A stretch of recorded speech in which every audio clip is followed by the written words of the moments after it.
शनिदेव का नाम आते ही हमारे मन में सबसे पहले देरी, रुकावट, मुश्किलें, परीक्षा और सजा जैसे शब्द आते हैं और काफी हद तक ये सही भी हैं।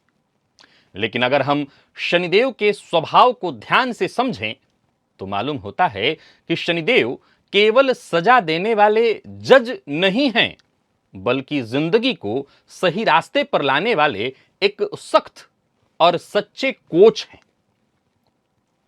शनिदेव की दृष्टि जन्म कुंडली में ठीक वहीं पड़ती है जहां हमारी जिंदगी को एक अनुशासन की, ढांचे की और जिम्मेदारी की आवश्यकता होती है। और खास बात यह है कि ये वो क्षेत्र होते हैं जहां अक्सर हम लापरवाही बरतते रहे हैं, जन्म जन्मांतर से उस कार्य को टालते रहे हैं जन्म जन्मांतर से।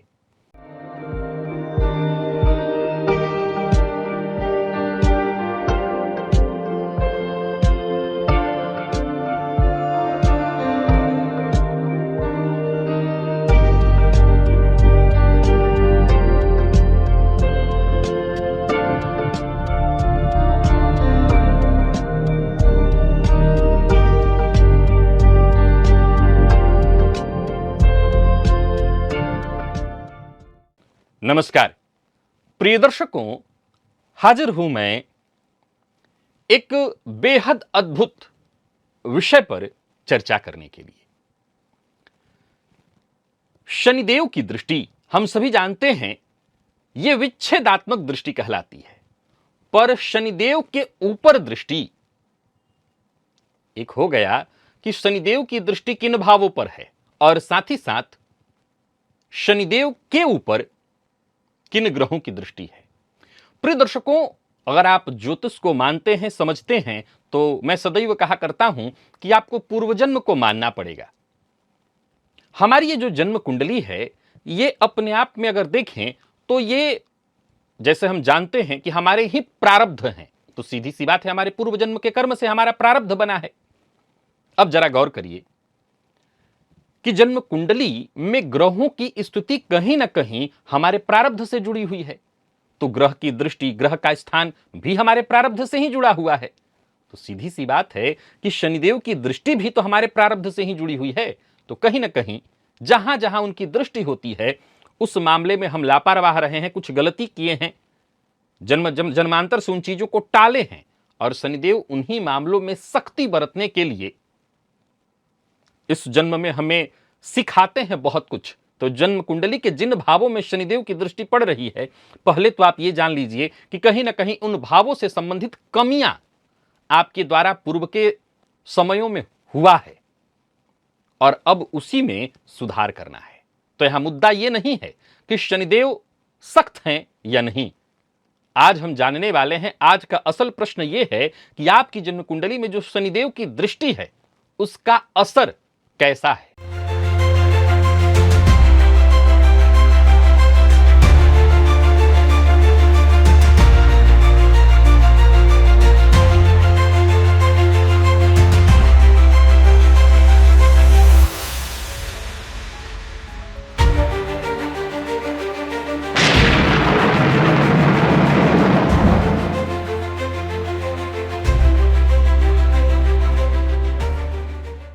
शनिदेव की दृष्टि विच्छेदात्मक है, यह हम सभी जानते हैं, यह शास्त्र कहता है, यह सनातन है।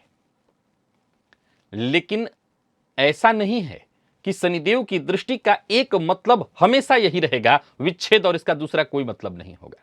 प्रिय दर्शकों, शनिदेव की दृष्टि का असर तय होता है दो बातों से, और वो बात कौन कौन से हैं? तो पहला, शनिदेव के स्वयं की राशि जो कि मकर या कुंभ है, और साथ ही साथ जन्म कुंडली में यह देखा जाना चाहिए कि इन राशियों में कौन से ग्रह बैठे हैं या किन ग्रहों की दृष्टि है शनिदेव की इन राशियों पर। एक कार्यक्रम इससे जुड़ा हुआ मैंने पूर्व में आपको बताया था, उस विषय का नाम था भाव अधिष्ठित ग्रह के प्रभाव से भावपति का प्रभावित होना।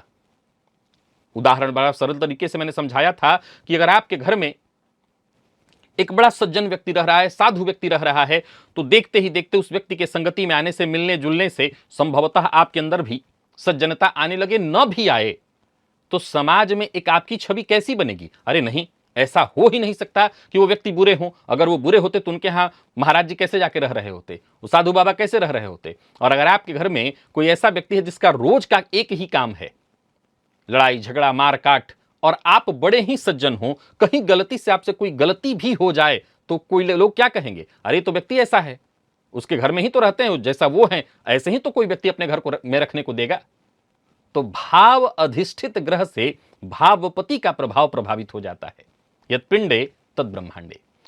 मैंने कहा था 2 पॉइंट से तय होता है कि शनिदेव की दृष्टि केवल विच्छेदात्मक है या उस विच्छेदात्मक में भी हमारे लिए बहुत सारी राहतें हैं। दूसरा तय होता है शनिदेव के ऊपर ग्रहों की दृष्टि से। ये देखिए कि आपकी जन्म कुंडली में शनिदेव के ऊपर किन ग्रहों की दृष्टि है। आज इसी दिलचस्प समीकरण को हम समझने वाले हैं, कैसे राहु, गुरु और अन्य ग्रह शनि के प्रभाव को बदल देते हैं। प्रिय दर्शकों, आप जानते हैं शनिदेव की 3 दृष्टियां कौन कौन सी हैं? तो तीसरी, 7वीं और 10वीं। जन्म कुंडली का तीसरा भाव किस चीज का है? हमारे पुरुषार्थ का है, हमारी आदतों का है, हमारे हुनर का है। तो शनिदेव की तीसरी दृष्टि अगर वो बलाबल के साथ पड़े, जिसका मैं आगे जिक्र करने वाला हूं, तो आपकी आदतों में, आपकी मेहनत में, आपके हुनर में हमेशा वृद्धि होती है।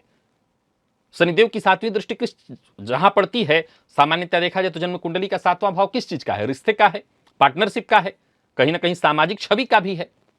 बीते दिनों मैंने आपको बताया था दर्पण के माध्यम से, तो आपकी सामाजिक छवि भी है।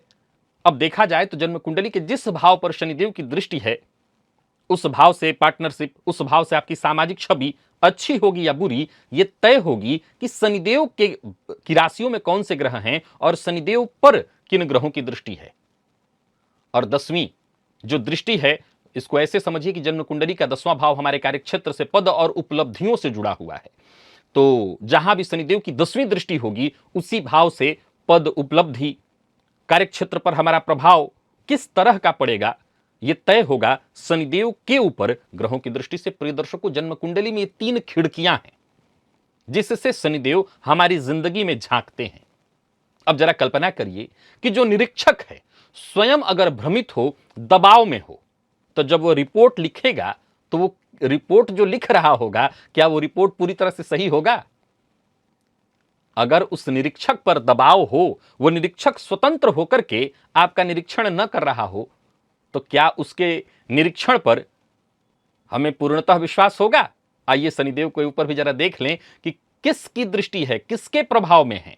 हाँ, एक बड़ा कमाल का विषय खड़ा हो जाता है कि कहने को तो यह भी हो जाएगा कि अगर निरीक्षक के ऊपर किसी अच्छे व्यक्ति का प्रभाव पड़ रहा हो, तो भी तो निरीक्षक का मूल प्रभाव नहीं मिलेगा। सबसे पहला स्वभाव बात यह है कि हमें हमारे जीवन काल में शनिदेव किस तरह से ट्रीट कर रहे हैं, शनिदेव किस तरह से हमें प्रभावित कर रहे हैं, हमें अपने लिए जानना जरूरी है। प्रिय दर्शकों, जन्म कुंडली में जब शनिदेव, एक मैंने बालिका की कुंडली ऐसे रख ली है आपके समझने के लिए, ताकि इस विषय को समझ लें। ये 1995 की जन्मी बालिका है। 12 अप्रैल, माफ करिएगा 94, 95 नहीं 94, 12 अप्रैल 1994 को यह जन्मी हुई बालिका है। और इसका जन्म का जो समय था दोपहर 12:47 का था। मुंबई महाराष्ट्र की यह कुंडली है। इस कुंडली को मैंने क्यों उदाहरण के लिए लिया, क्योंकि इसकी कुंडली के 7वें भाव में यहां शनिदेव बैठे हुए हैं। और शनिदेव 7वें भाव में हो, जहां हो, पहले तो यहां दृष्टि से पहले जान लीजिए कि जहां हो वहां से भी तो हमें क्या मिलता है? विलंब, रुकावटें, बाधाएं। लेकिन इस जातिका का विवाह समय पर हुआ, इसके पीछे का क्या कारण था वो अभी आपको समझ में आ जाएगा। तो प्रिय दर्शकों, जन्म कुंडली में जब शनिदेव मजबूत हो, तो मजबूत कैसे होते हैं? तो मकर में होते हैं, कुंभ में होते हैं, तुला में होते हैं। यहां ये सर्वाधिक श्रेष्ठ होते हैं। इनका प्रभाव सामान्यतः सकारात्मक ही कहा जाना चाहिए। अब इनकी जो तीसरी दृष्टि है, ध्यान से सुनिए और समझते जाइएगा।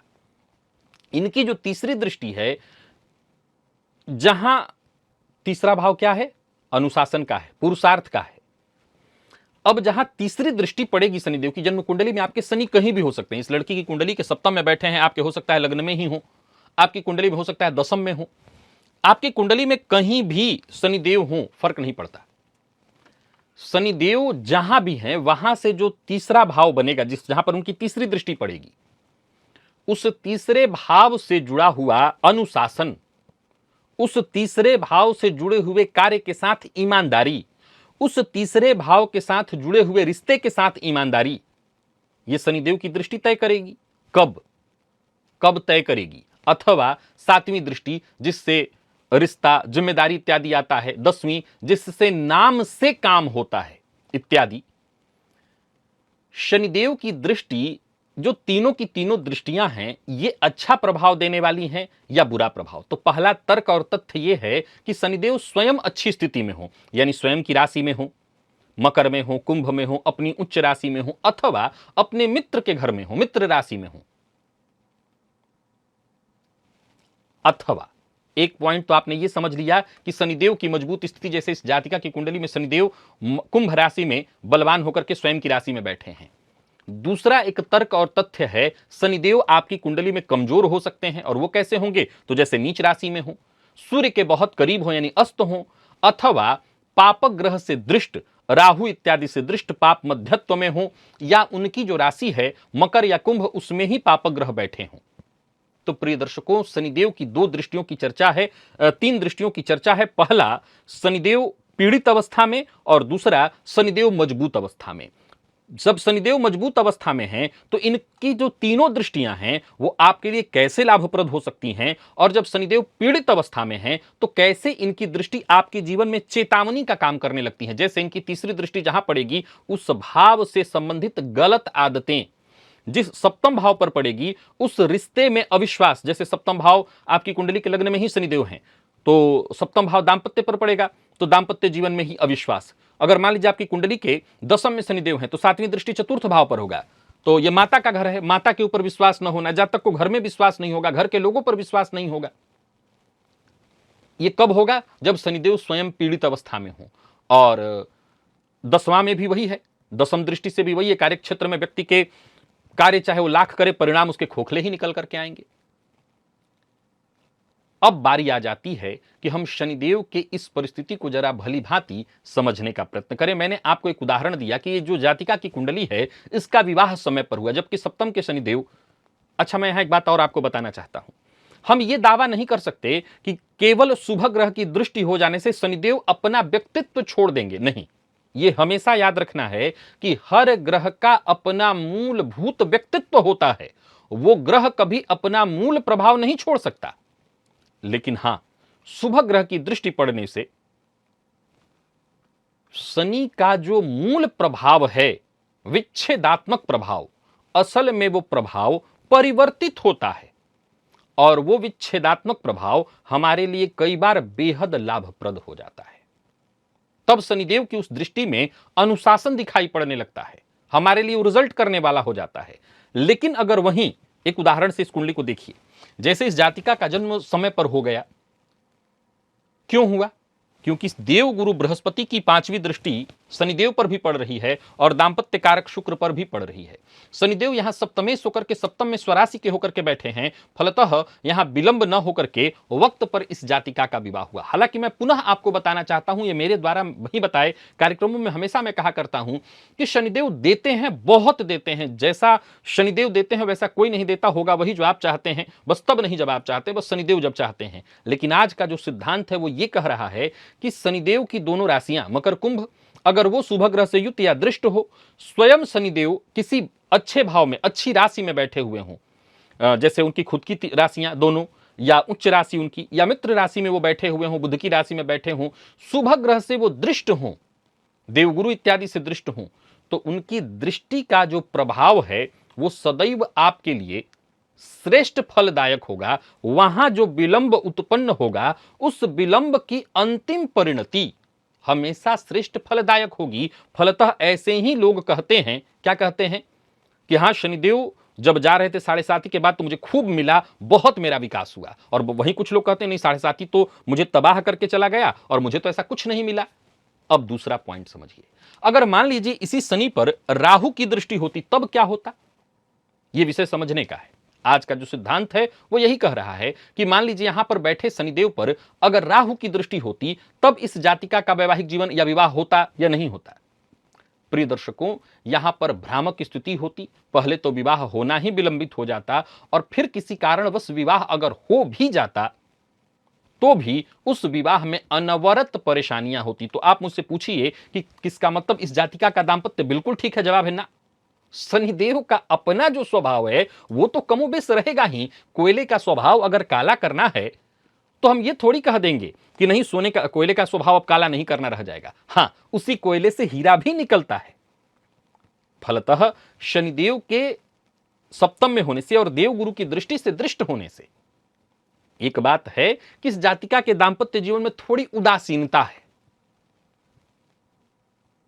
इसके पीछे इसका खुद का भी तो व्यक्तित्व है। सिंह लग्न की ये जातिका है, कहीं ना कहीं इसके अंदर भी थोड़ी उग्रता है, इसकी भी कमियां हैं और इसने खुद भी इस बात को माना कि हां, मेरे अंदर भी कमी है।